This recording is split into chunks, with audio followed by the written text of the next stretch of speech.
Hi, everyone. Welcome to today's webinar. We're just going to give everyone a few more minutes to join, and then we'll get started.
All right, let's get going. Welcome to today's webinar on Modern Requirements Update 1.1 and the future of requirements management. As it is our first webinar of the year, I just wanted to wish everyone a happy new year. I hope it's been a good start to the year for all of you. Just to kick off our webinars for the new year, we wanted to start things off with a quick look into the future of requirements in 2021, followed by a walkthrough and demo of what's new in our latest update. If you have joined our webinars before, you know the general format, but for those of you who are new here, I'll just spend a few brief moments on some housekeeping items. To start, today's speakers include myself as your host, Bob Sabelson, our SVP of Sales and Marketing, and Asif, our Chief Technologist here at Modern Requirements. Before we begin, we will be sending out the webinar recording afterwards via email.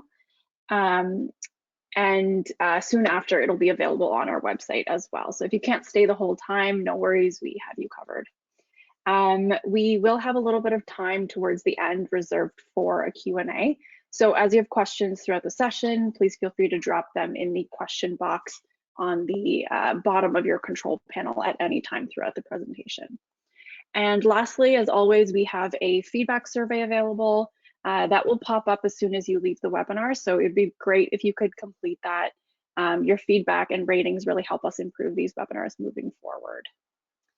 And just before I hand it over to Bob, if you are interested in receiving a free 30-day trial of Modern Requirements, please visit the link on the screen, modernrequirements.com/try-now. All right, over to you, Bob. Thanks, Ambreen, and good day, everyone, and welcome to our first webinar of the year.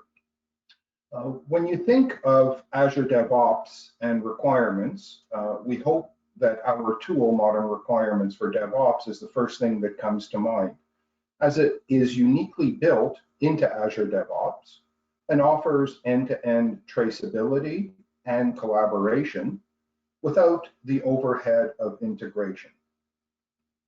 Today's presentation will highlight some of the new capabilities in our point release 1.1 that really contribute to helping our clients achieve their goals in productivity improvement, auditability, and quality. We always are listening to our clients' needs, and direct client input has been the driving force behind our new development for some time now. And some of the features that we show you today have come through suggestions from our clients.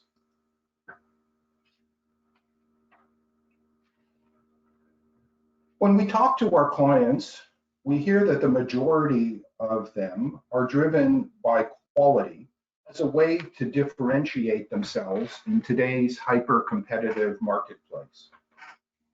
So what does quality mean? One definition is the degree of excellence of something. Another is suitable for the intended purpose while satisfying client expectations.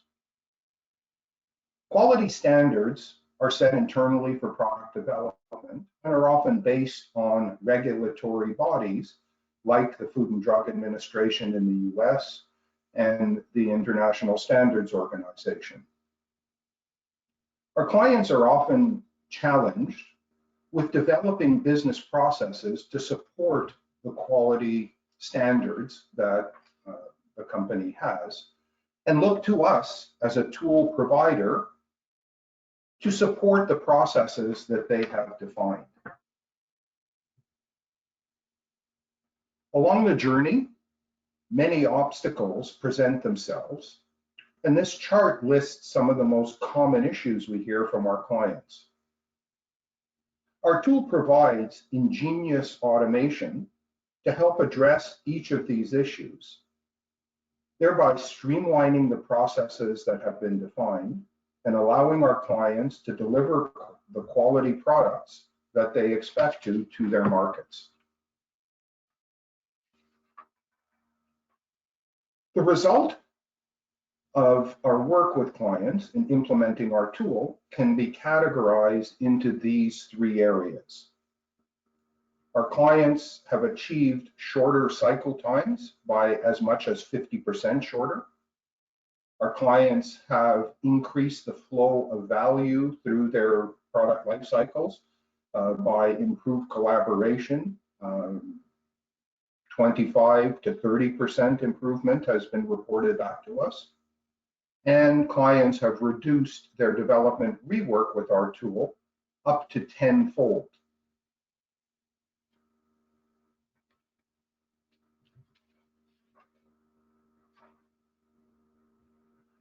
So clients choose to deploy modern requirements for DevOps for many reasons. And I've listed some of the key factors that make our solution unique in the marketplace on this chart. But no tool can really deliver value unless it's adopted by all users. And hence, central to any decision of tool selection is ease of use. And what do I mean by ease of use? Often clients tell us that our tool is very intuitive. In our way of looking at things, how many clicks are needed to achieve something? How many times does the context change to perform a task? The ability to select the exact subset of information through filters and queries, and the ability to collaborate with all project stakeholders in one place, real time. All of those contribute to the overall quality and ease of use of our tool, and we certainly keep ease of use at the forefront of our development efforts. So in the second part of the presentation today, Asif will show you how we continue to drive towards easy in the implementation of our tool. But before we get into the presentation, we'd like to submit some poll questions for you to answer. And let me launch that so we better understand our audience. So the first question, just to understand how many of you today are using Microsoft's Azure DevOps in your company.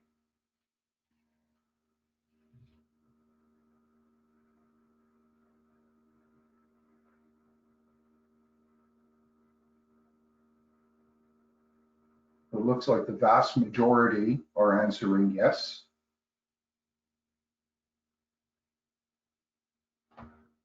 So about 86% of you use Azure DevOps today. Thank you for that.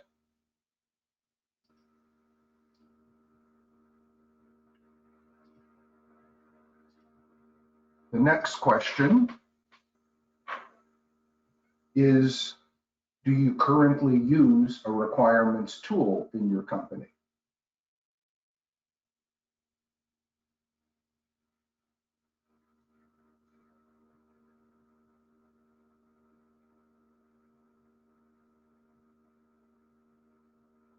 We're getting quite a mix of responses here. Many modern requirements users, and many still using Office tools or Azure DevOps only. So about 40% of you use modern requirements today, whereas a quarter of you use Word and Excel, 20% use something else, and just over 10% use Azure DevOps only. And one last poll question.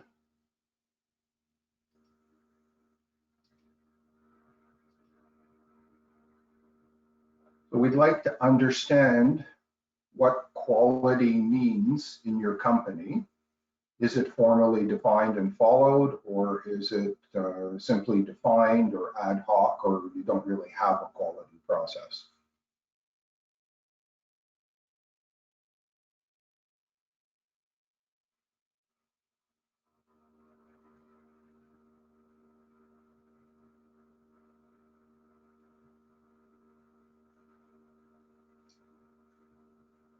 So this is, again, quite a mix of answers. Just over 40% have answered yes, it's formally defined and followed. 32% say it's defined.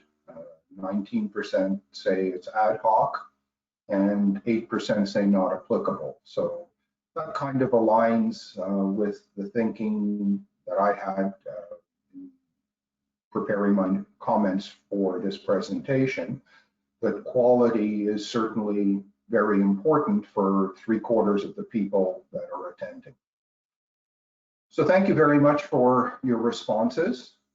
We remind you to pose any questions that you have in the control panel. And at this point, I will turn this over to Asif Sharif to show you what's in our update 1.1.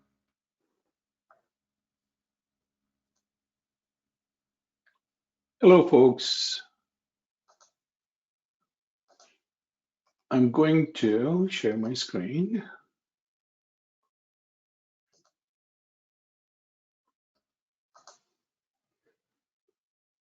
You should be seeing a PowerPoint deck.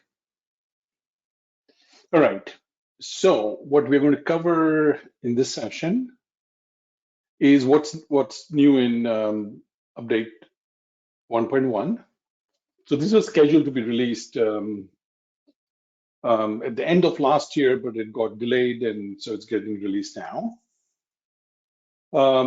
As you probably know, like late last year, we had done update 1 release, and then we had a few things that were incomplete for release, so we did not release it until now.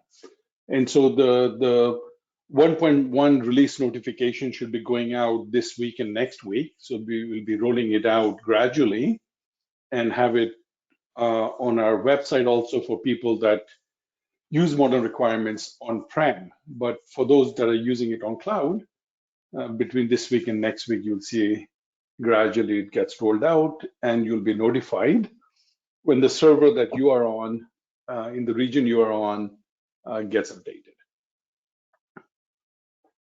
Now, one of the things that we worked on is in the compare baseline, how do you define the context of what is change?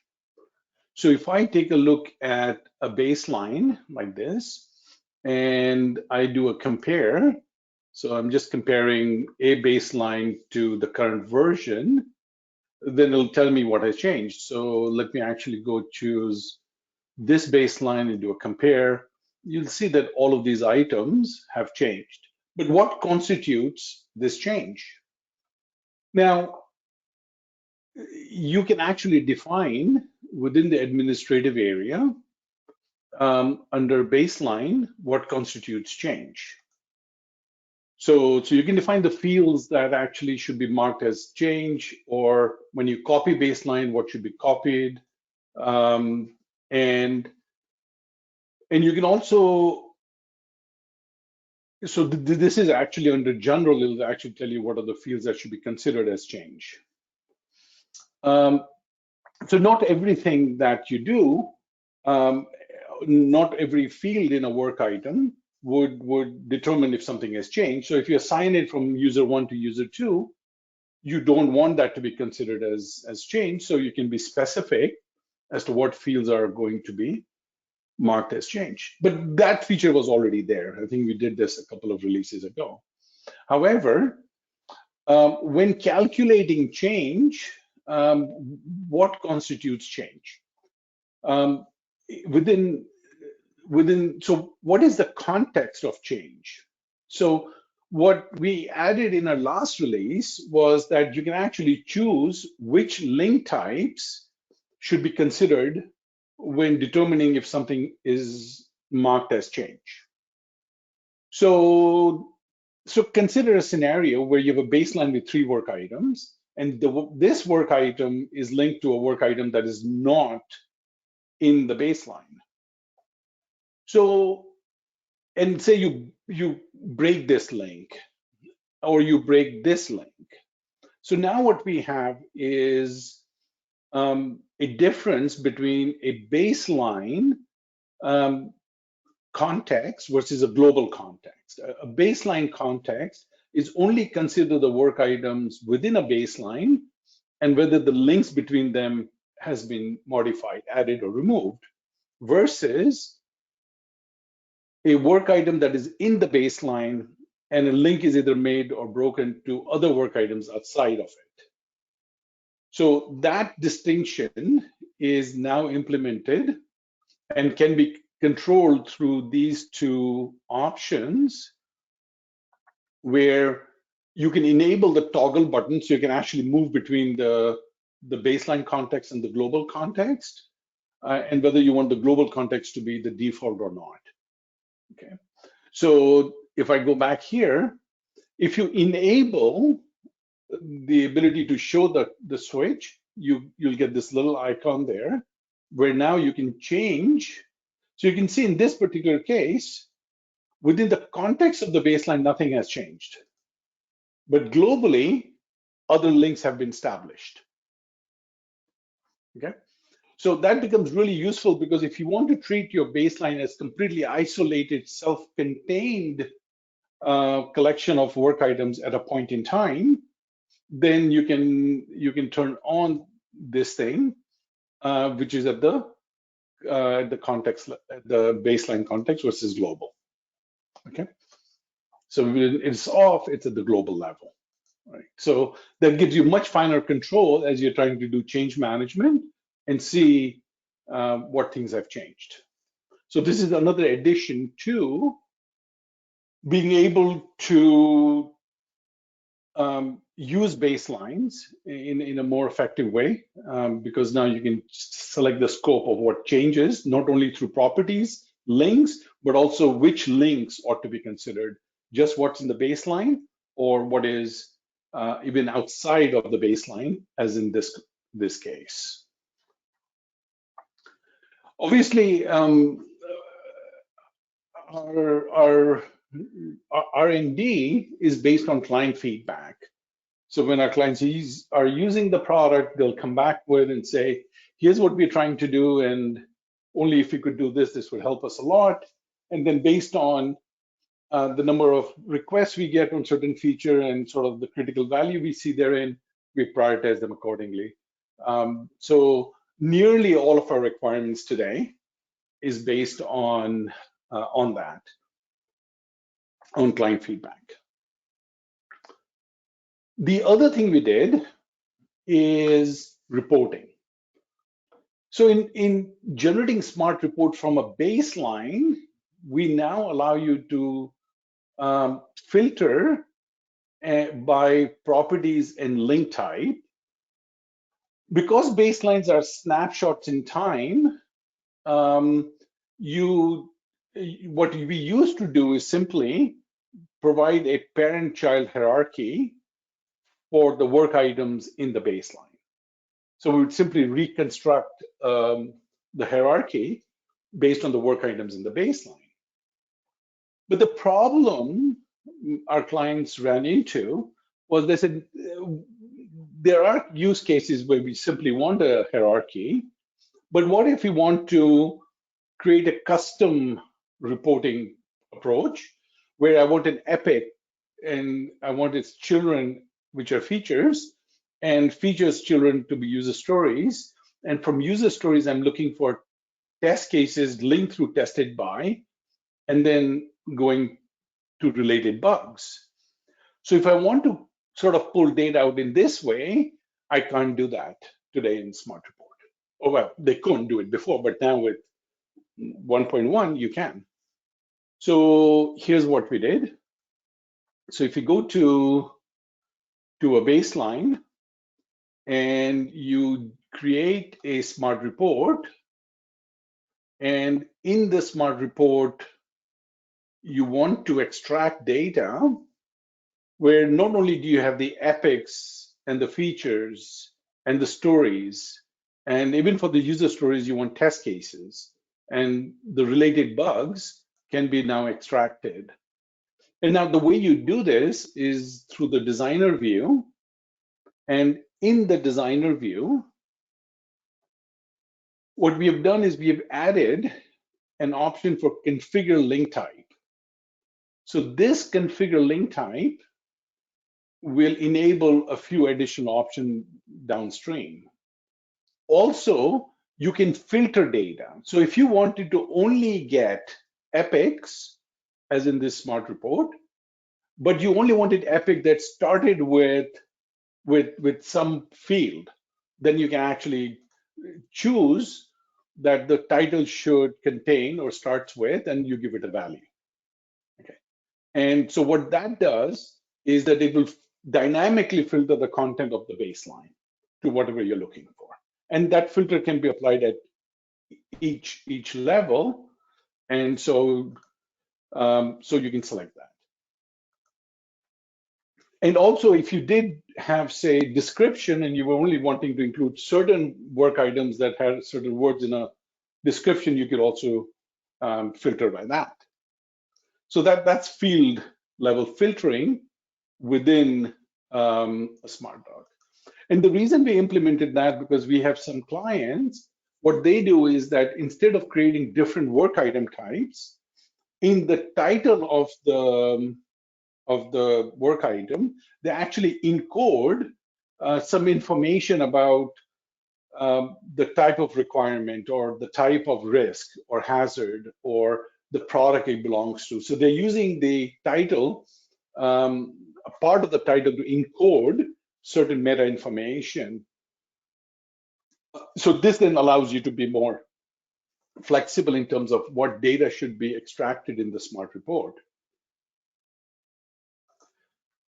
In addition, because I selected configure link type, you will now see that when I want to link an epic to a feature, I only want child link types, although I can choose any and all link types that are available. And then again, for user story, I've selected child, but for test cases, I've selected tested by, and for bugs, I've selected any. So that means that it could be a related, a child, or whatever link type that you have chosen. But you can certainly be more specific in selecting one or more link types that should be included in this smart report. And then based on this configuration and the filters you have applied, the system would then produce an output, which can then be exported to Word or PDF or whatever you want to do. So again, this gives you, because baselines in Azure DevOps work items have revisions, but there is no sort of versioning construct. So baseline provides that versioning, and now we have the ability to create very rich artifacts, very rich documents from those baselines using the filtering and the selection of link type to generate the documents.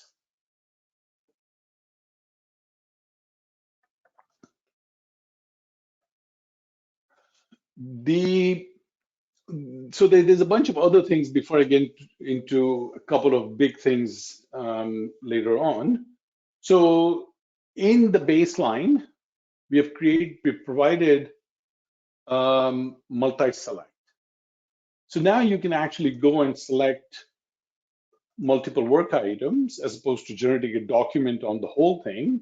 Then for these work items, you can actually generate a smart report that's just on the user stories I selected, as opposed to the whole document. So again, the requests from our clients were that we want to be able to generate a smart report document from a subset of the work items within a baseline.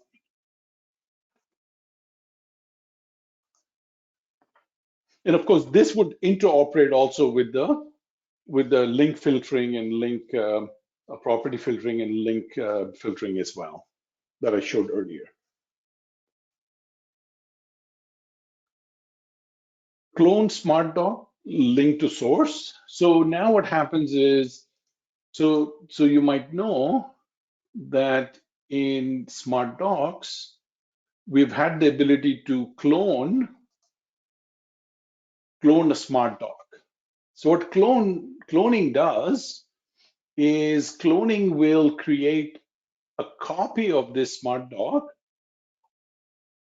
and in doing so, it will also copy all the work items that are in that Smartdoc. So it'll make a copy of all the work items and also establish the same types of links in the new Smartdoc, and then construct that new Smartdoc.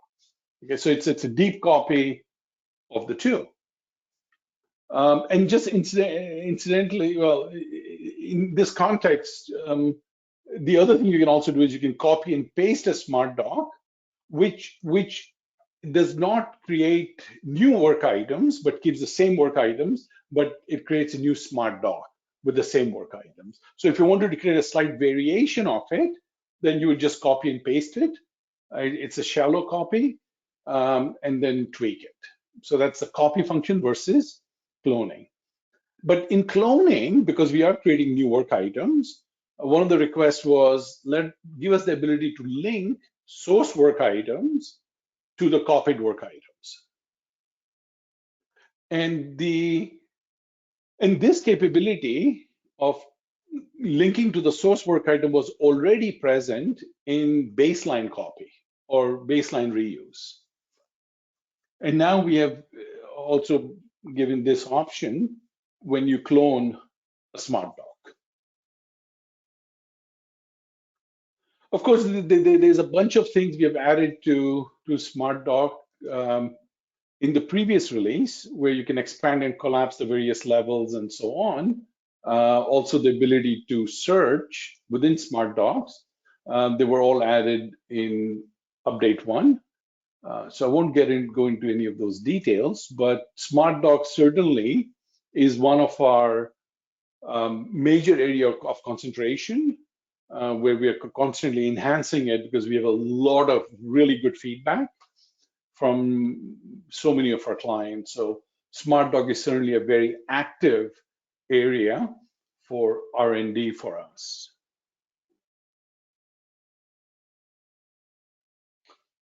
The other thing that we've done is to create reviews. When you create a review, now you can define roles. So when you are going to create a review from a Smartdoc or from the backlog or the query or other places, so now what you can do is you can include certain people And then you can define the roles. So you can actually say, Asif is a project manager, and so you can define the various roles of different people, so that when the email is then sent, you will see the reference of the role in there. And people wanted that because when the email goes out, they wanted the team to know who is playing what role. Somebody's a QA person, somebody's a risk analyst.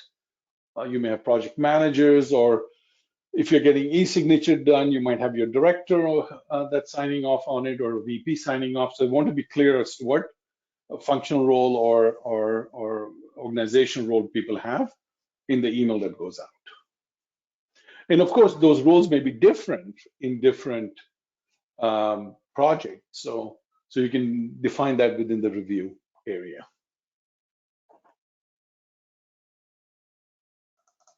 This thing is, so within baseline, so when you do a comparison, previously what we did was when you had test steps, we would put two tables next to each other, showing the before and after.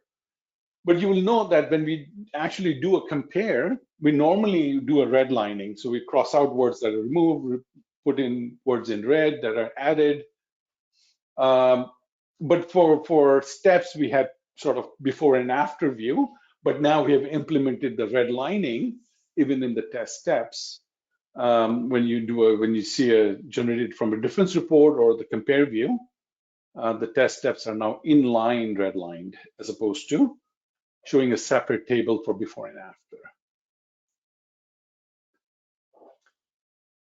The other area of enhancement was the test hub area. Now, for the test hub area,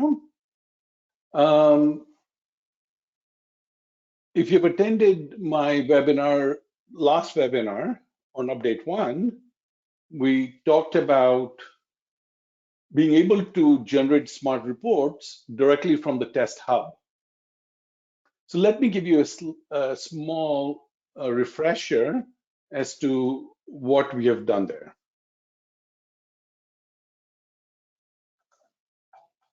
So, all right. So what we did, so in Azure DevOps, if you're using test management, you may know that when you create a test plan and then you create a test suite, it does not link the two with a standard link between two work items. Although test plan and test suites are work items, they're actually not linked physically. That linking does exist, but in the test database, not at a work item level. And also, when you add multiple test suites or test cases to a test suite, then it again does not create a link. Okay.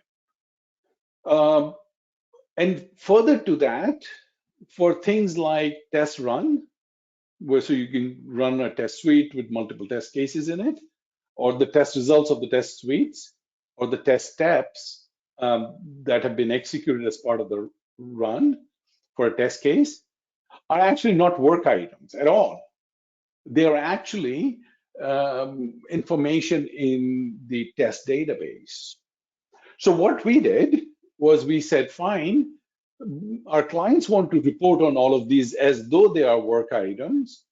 So what we did was we created these three items as virtual work items. And we created virtual links between test plan, test suite, test cases. Also between test suite and test run, we created a virtual work item. And then again, linked everything together through virtual links. So we've created new virtual work items, or we created virtual links so that you can actually run reports on them. So how do they look? So if I go to the test hub, I'll go to test suite, and then from test suite, you run smart report. So when you run smart report from test suite, it will actually extract certain information. So let's take a look at the test detail plan. And actually, let's in fact go to this area in the designer first, and then we can take a look at what the detailed plan looks like. So the detailed plan here says, this is my smart report template, that I want to start with the test plan. And in the test plan, here's the information I'm interested in. And for test plan, show me its test suites. And here's the information I'm interested in. And for that, I want test cases. And for test cases, of course, I want test steps, and you can configure what information of the test steps you want in the document. And you can also select for the test suite, I want my test runs. And test results is really the execution of the test case. And then at the step level. And you can see, because they are virtual work items now, we can deal with all the characteristics as properties of that work item, that virtual work item. So these are virtual properties that are actually stored in the test database. And then I also want to see linked bugs against test cases. So you can configure your test report, and when you execute it, it will go pull out all the data based on how you've configured through the designer, and render a detailed test plan and execution report for you. And in here now, what we can see is that this is my test plan. It's query based. And then I have a test suite. The test suite has some test cases with the details of the test cases. And you may recall from the last webinar, we also now support parameter reporting in test cases. So you can actually include the parameters within the documentation. And then you see for the test suite, this is the test run and who ran it, and what is the outcome of the test result. So this one failed. And why did it fail? Because the fourth step failed. Okay, and so the fifth step was never run. And a bug was reported against this item. So now what we have done to that is we have added other properties. So when doing smart report, now you can include configuration. So as you may know that in ADO, when you define a test case, so let's say you're building a web application, then you may want to run the same test case on Chrome, IE, Firefox. So you have 3 different configurations you're rerunning the same test case on. Or if you're building hardware, you're running the same test case on 3 versions or configuration of the hardware system. So this configuration is very useful, and we have now included that parameter.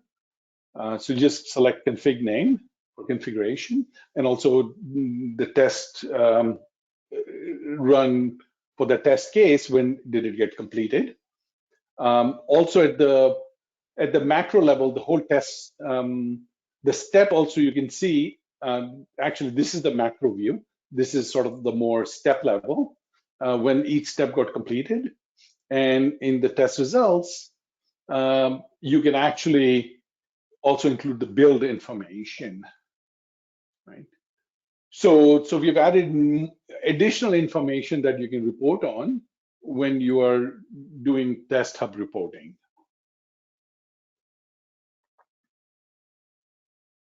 The other thing that we did was we looked at test hub reporting from trace analysis.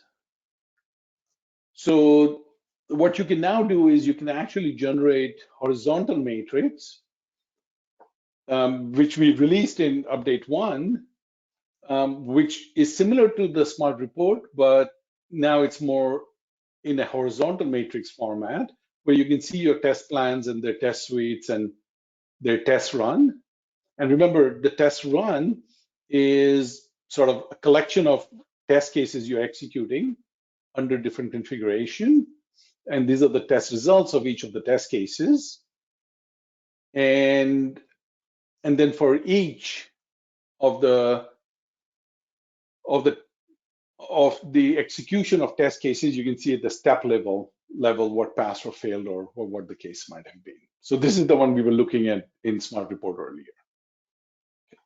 And then of course you can export this to Excel.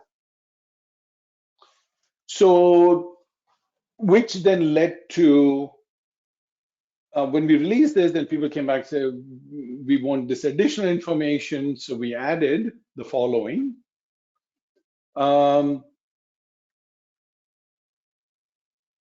So we have added attachments and comments as well now. So you can actually reference comments and attachments. So when you're running the test case, you can actually add comments and you can also add attachments to it. I'll show you a little bit more of that shortly. And then also for the test run in traceability, we have included the incomplete test parameter with the test results. We've included failure type, config name, completed date, start date, created date, and on the step run level, completed date and start date. So on the traceability side, we've added a whole bunch of new parameters from there. And to show you precisely what we have added. So this is, by the way, we've got a document on, what is the document called? 514 is test case management. So there's a tech note written or a white paper. And so in this case, it lists out all the parameters. We support stuff we just highlighted that within the test run, these are the properties we've added. Within the test results, we've added configuration name and completed date, and this one there. And then, and if you're interested in this PDF, just send us an email to your contact there, or just to info@modernrequirements.com, and we will gladly send you this this specification. And the other thing that got enhanced in this version is the detailed comment. So when you add a comment in your test run or result attachments. So whenever you add attachments, so you can access the data in your trace matrix. Attachment becomes a hyperlink within the trace matrix. Comments just show up as comments. And then additionally, if you add comments through here, then you can also access that comment. Of course, this is the UI of the test hub in Azure DevOps. So that's accessible within the trace matrix. And also the comments you do at the test step level. So if something fails, you put in a comment, or you add a comment even if things pass, then you can actually get that out in your trace matrix. So that again shows up there at this test step run level.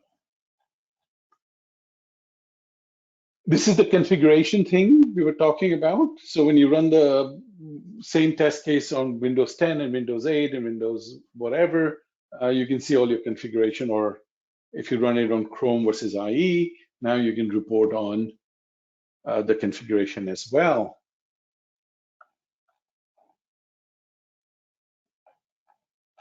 So that's what we have done with test reporting, test hub reporting in trace analysis, and we also covered what's done in Smart Report.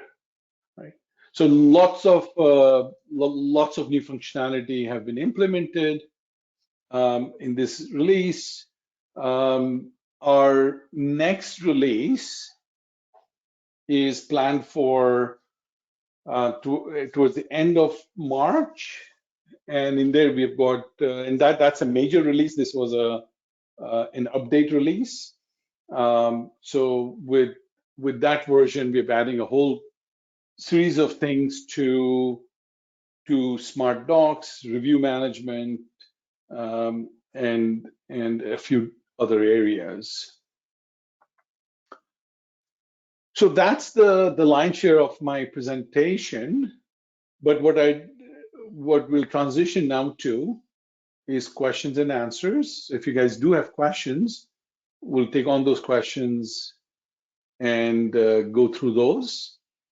The one thing I do want to mention is if we don't get through all the questions today, and if you still have outstanding questions, please feel free to write to us at info@modernrequirements.com or to your contact at Modern Requirements, whether it's sales or support or training or whichever area, and they'll get you in touch with the right people. So, Bob, what do we have for questions?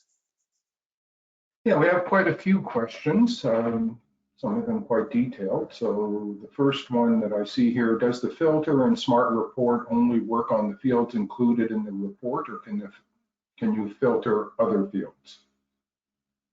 Yeah, it only works on the fields that are included in the Smart Report.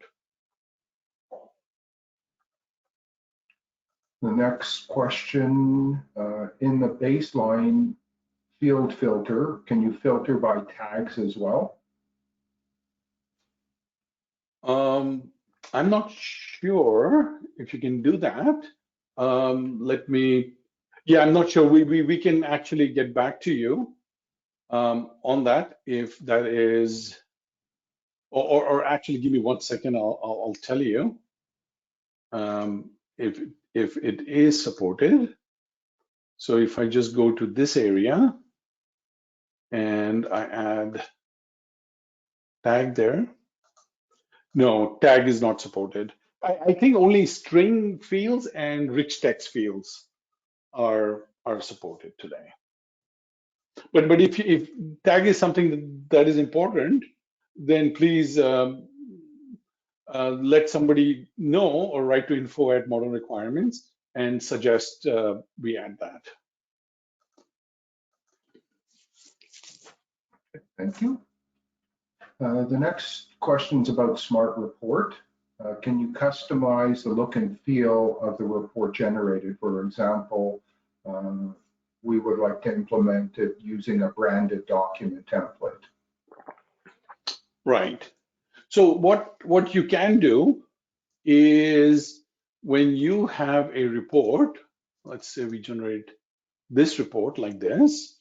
So there's a couple of things. One is you can change the style from here, and that will sort of change the style it's using. The other thing you can do is you can, when you export this,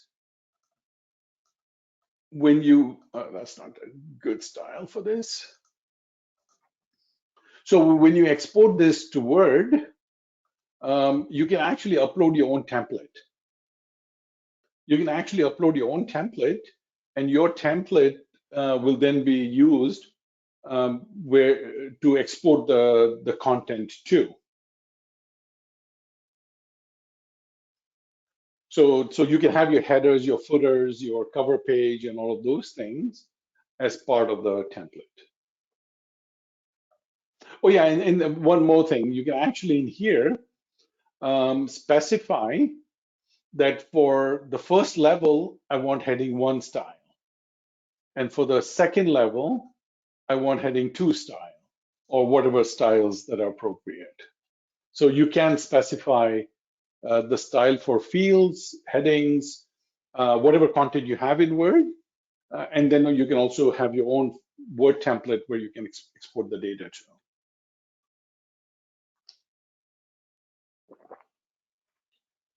Okay, thank you.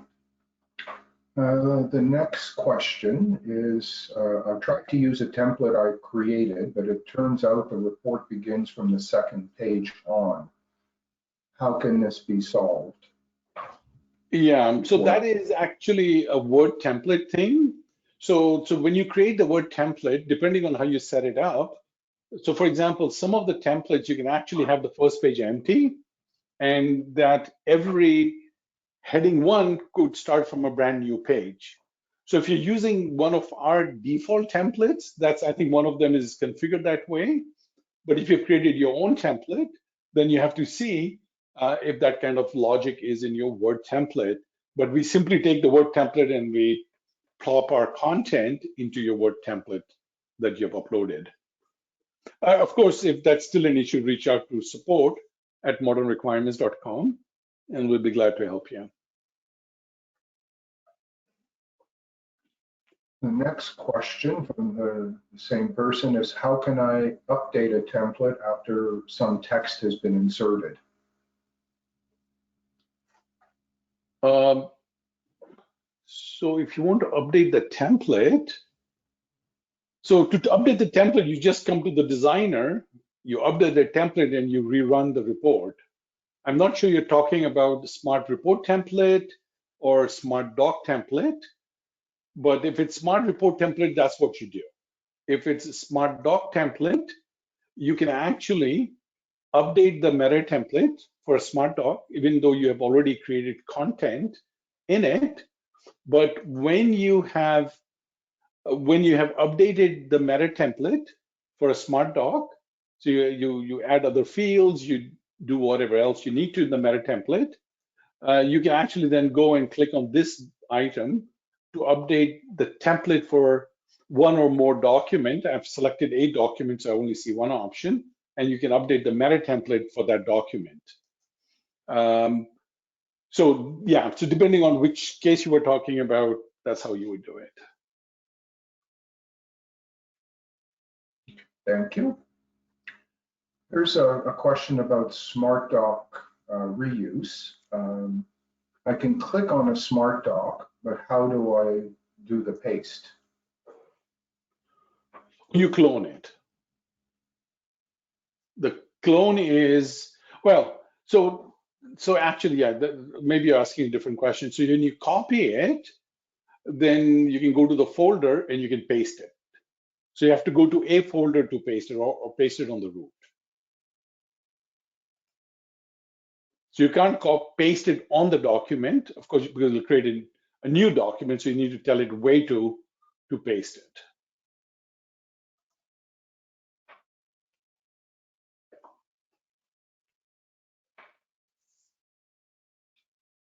Thank you. Next, oops, sorry. Stuck my view here.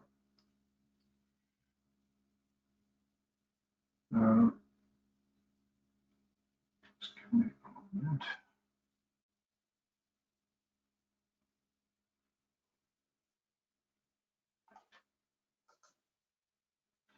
So the next question is, before creating a document, a matching template should be created. It turns out I need to know ahead of time, how will my document look like? Is there a more flexible way to solve it in case I need to add a section? So there are different sort of dimensions to that question. One is you could define a template and then modify the template, like I answered in the previous question, and then apply the modification to your Smartdoc. So it can be changing, evolving. The other thing is, if you create a Smartdoc from the basic template will allow you to create anything anywhere. So that's completely unstructured Smartdoc. But if you do want structure, then yeah, you should come up with a starting point and then modify the template as you need to.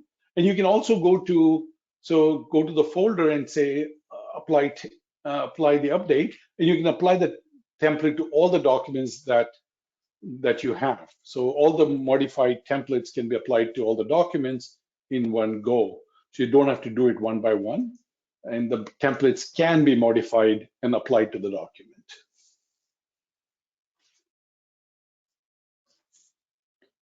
Okay, thank you. There's some questions on the test reporting. First question is, will you have to manually link the test plan to the test suite to the test case in order to generate a Smartdoc from the test suite? No, you don't.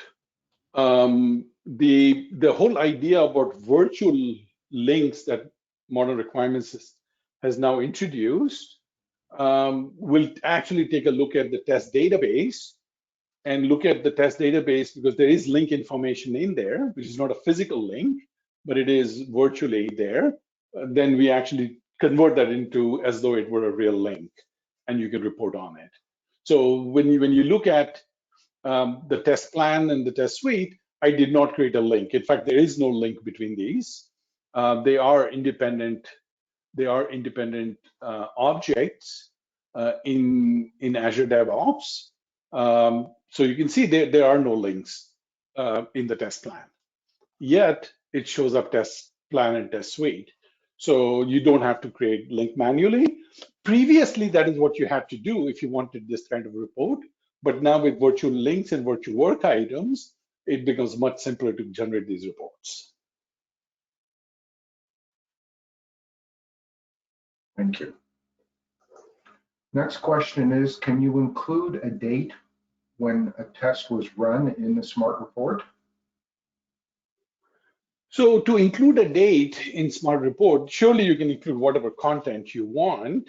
The question is it just freehand text that you want to include in a Smart Report?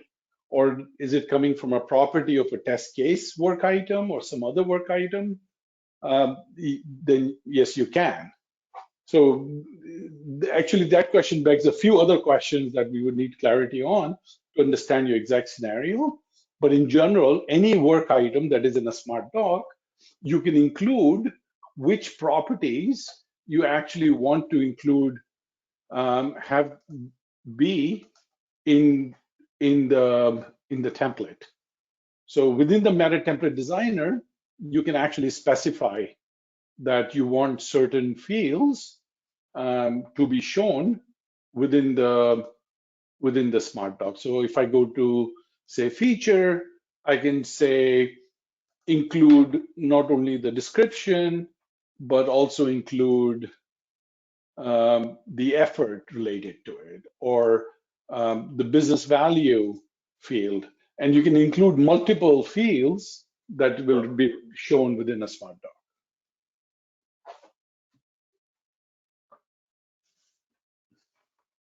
Okay, thank you. There's a few people asking for that test case tech note.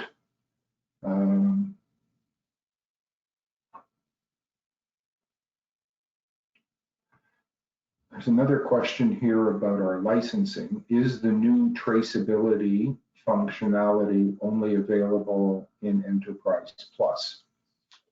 And the answer to that is yes, the test hub reporting capabilities are available in the Enterprise Plus SKU only at this time. And of course, you need Microsoft Test Manager to run the tests to populate it.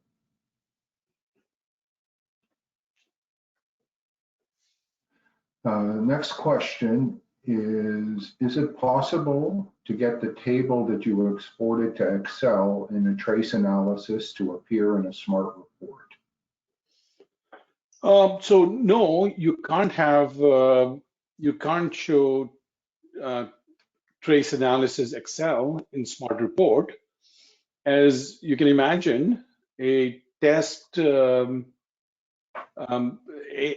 Excel report that you generate can be very big. So depending on how much data is being extracted, you can see this thing goes on pretty down, right? So how do you fit this into a document-like view? So there's it was, I mean, we considered it, but it's not practical to show such a big grid within a Smartdoc whose purpose ultimately is to export to Word or PDF format, and in neither this kind of table can be represented elegantly. So you would need to produce these two as separate artifacts and not have it be in a single document.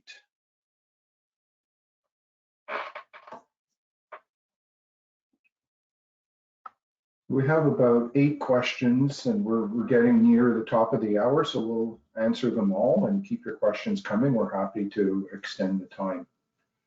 So the next question is, can a Smartdoc have chapters in your documents, each with a different number of requirements, which is generated by a filter? Yes. Yes. So you can always, so sections generally are used for chapters. And so you can organize your Smartdocs with chapters. Of course, you can call it, so you can go here and just call this a chapter. So when user enter, when they hit the plus sign, they'll see a new chapter option. And then you can configure what can go under specific chapters. So yes, you can configure chapters. And then of course, while reporting, you can filter by different chapters and so on through Smart Report. Okay, thank you.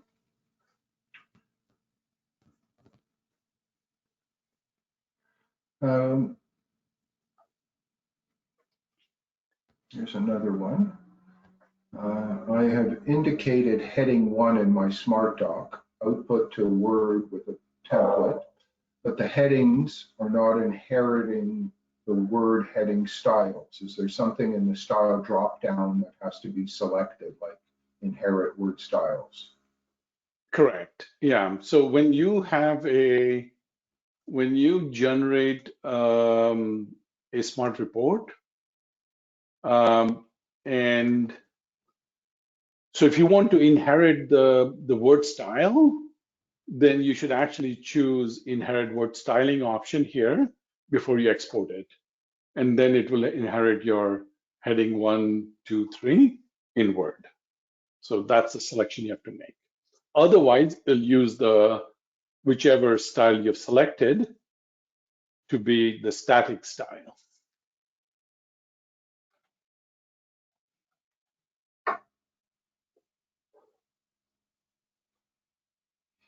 Okay, thank you. Next question, is there a way to copy a Smartdoc template from one ADO project to another? So a Smartdoc template, a meta template, does not need to be copied. Once you define a meta template, these meta templates are available to all projects in that ADO account or collection for on-prem. So you define it once and then you can use it in any project. It's not project dependent.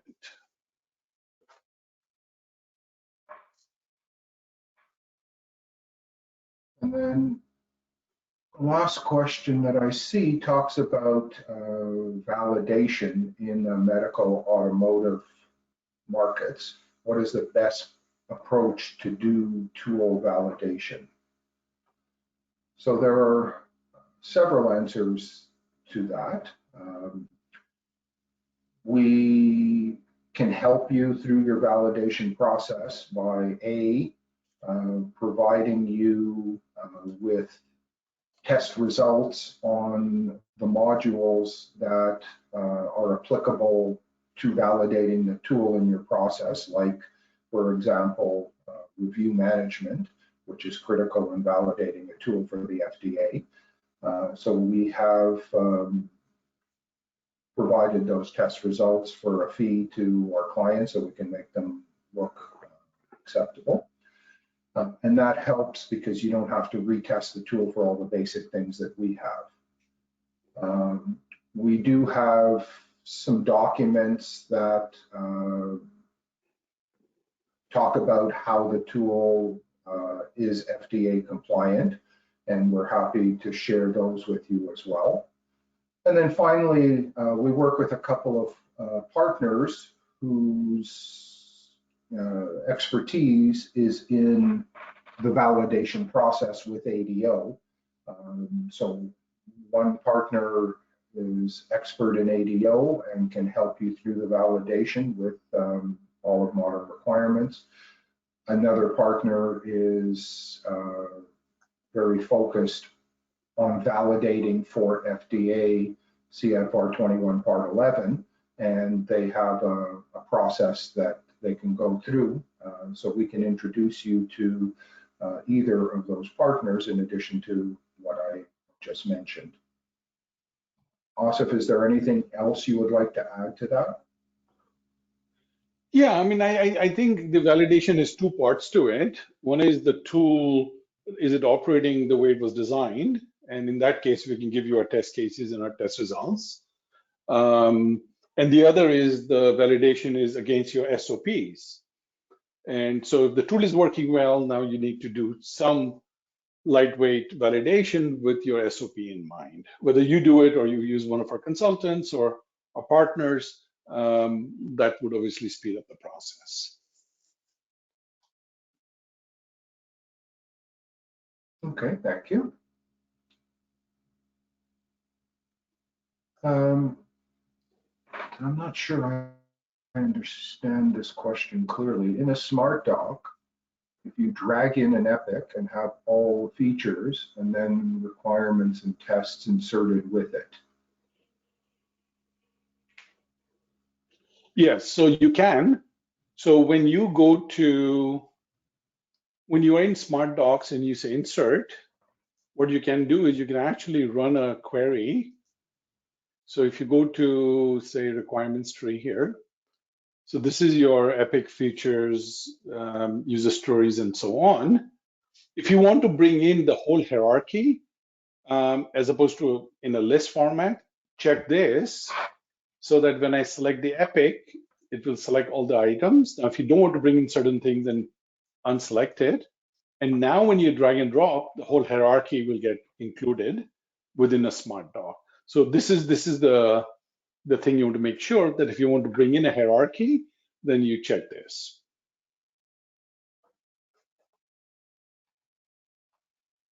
Thank you. By the way, guys, there was a couple of other quick questions that I want to answer. One was, can we include date when the test case was run in Smart Report? So I've shown, I know it can be done. I think the Smart Report does support that, but certainly the trace reporting on that does. And for the attachments was the other question, that the attachments can be included or not. Yeah, the attachments can be included in the trace analysis reporting on the test hub as well.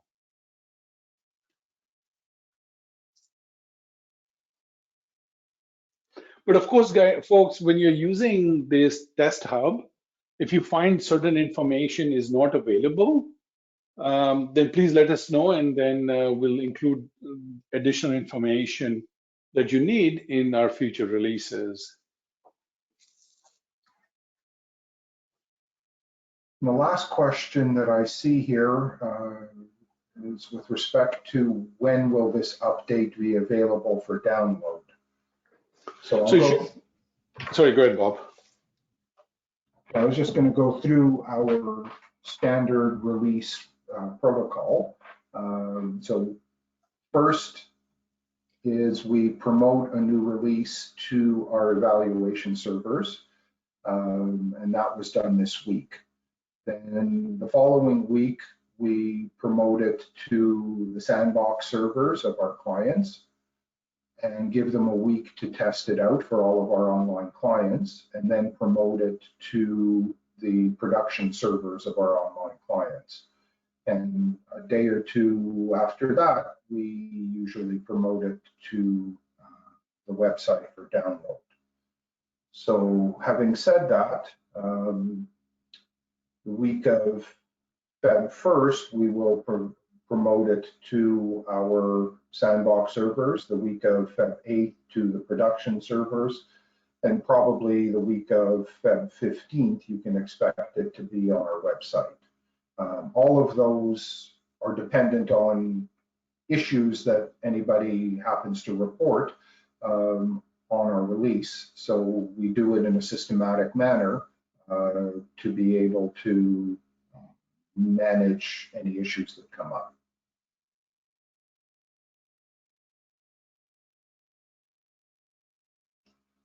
And then another question snuck in at the end here, not related to the presentation, but is it possible to edit document view in Smartdocs to show acceptance criteria? And the answer is yes. So if you in fact look at user story here, I've included in this template not only description, but also acceptance criteria. So just go to the meta template, select the work item, and select all the fields you want to include, and whether you want to label before it, or as in this case of description, I didn't add a label, but for acceptance criteria, I did say this was acceptance criteria, so that in the document you see a distinction between the description and the starting of the acceptance criteria. But that's up to you. You can add any and all fields you want in your Smartdoc.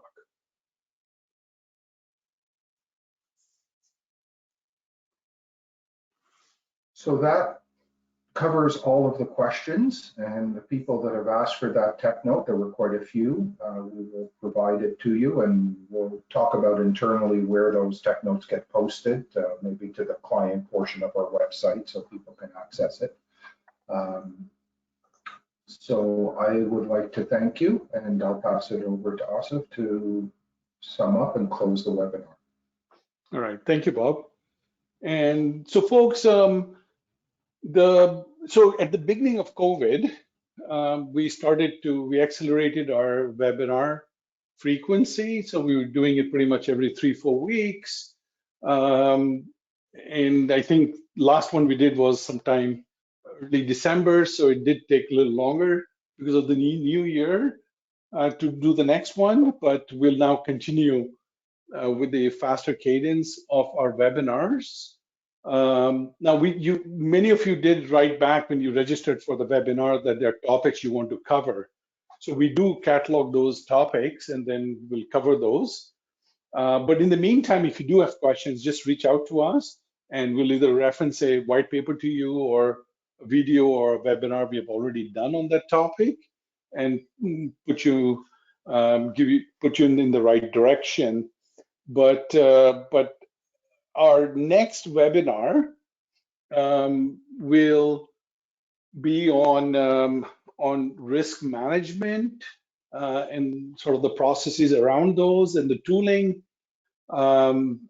which is still being finalized. So that's most likely what the next webinar is going to be before we do another webinar on our major release, the first major release of 2021.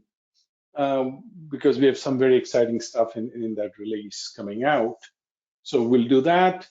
But if you do have other suggestions for webinars, please let us know in your feedback form that you'll be getting.